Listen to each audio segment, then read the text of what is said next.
Did ancient people really not see the color blue? It's a story that's fascinated the internet for years. Ancient texts that describe the sea as wine dark, honey as green, and skies as colorless. But if that's true, then how do we explain Sanskrit, the classical language of ancient India, which contains the word Nīla, meaning blue?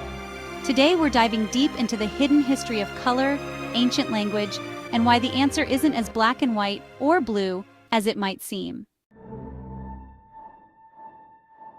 The idea that ancient people couldn't see the color blue comes largely from linguistic studies. In Homer's Iliad and Odyssey, for instance, the sea is never described as blue. Instead, it's called wine dark. The sky, rarely mentioned in terms of color.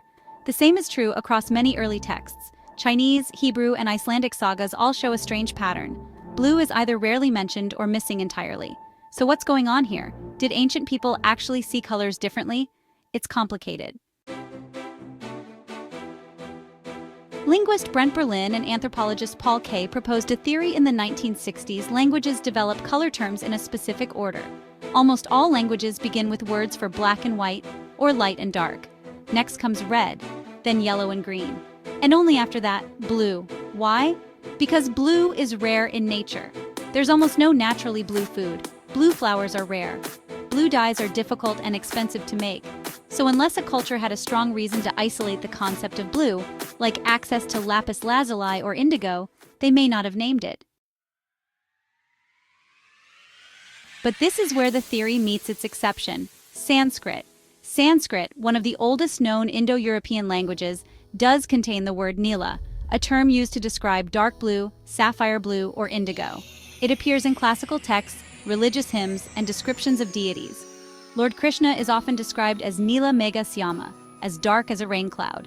Nīla Pushpa refers to blue flowers. The god Vishnu is frequently depicted with a blue complexion in art and literature. So clearly, ancient Indian culture not only perceived blue, they named it and celebrated it. So why did Sanskrit speakers recognize blue, while ancient Greeks seemingly did not?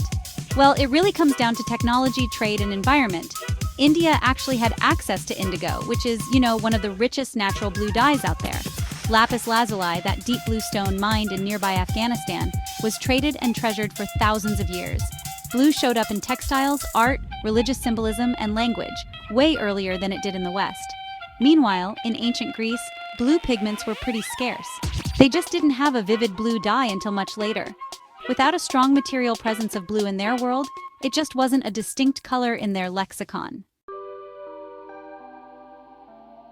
Let's be clear, ancient people weren't colorblind. They had the same eyes we do. But what science has shown is that language actually shapes perception. Studies have proven that if you don't have a word for a color, it's just harder to identify or categorize it. For example, in one experiment, members of the Himba tribe in Namibia, whose language categorizes colors differently, really struggled to distinguish between blue and green, but could easily spot subtle differences that Westerners just missed. In other words, we don't just see with our eyes, we see with our minds, our culture, and our language. So was blue invisible to ancient people? In some cultures, maybe. In others, like ancient India, blue wasn't just visible, it was sacred. The truth is actually pretty nuanced. While color vocabulary tends to follow a developmental path, not all civilizations followed it at the same pace. Language, culture, geography, trade, and spiritual symbolism all played a part in shaping how humans came to see and name the world around them. So next time you look at the sky or the sea, just remember, the story of blue is really the story of us, our perception, our history, and how we give meaning to the world. Thanks for watching.